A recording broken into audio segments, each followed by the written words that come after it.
శిలారూపమే దాల్చెనుగా, శిలారూపమే దాల్చెనుగా, శిలారూపమే దాల్చెనుగా.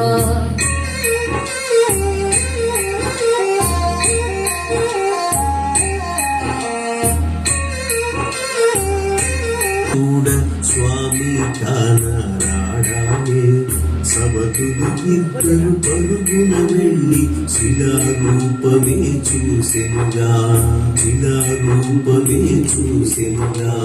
చలనము లేని స్వామిని గాంచి పలుకే లేని మదినే చూసి పదముల చెంతని శిరమును వాల్చి గోడు గోడునా విలపించెనుగా, గోడు గోడునా విలపించెనుగా, గోడు గోడునా విలపించెనుగా. వెంకటేశుని చరితము వింటే పాపములన్నీ తొలగు గదా, ఏడు కొండలు ఎక్కినంతనే మనసే పరమశముగా.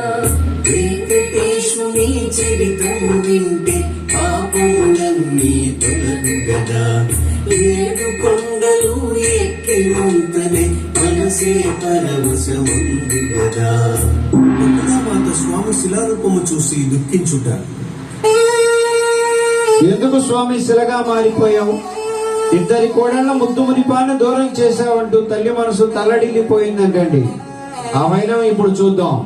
విషయము తెలిసిన వకులామాత బిడ్డ కొరకు పరుగున వచ్చి స్వామి శిలను కన్నులగాంచి దుఃఖముతోనే ఇటులనియే.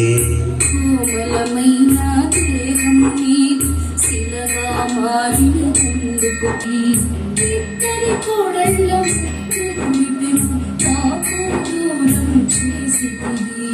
వెంకటేశుని చరితము వింటే పాపం ఏడు కొండలు ఎక్కినంతనే మనసే పరవశముందు గదా, ఏడు కొండల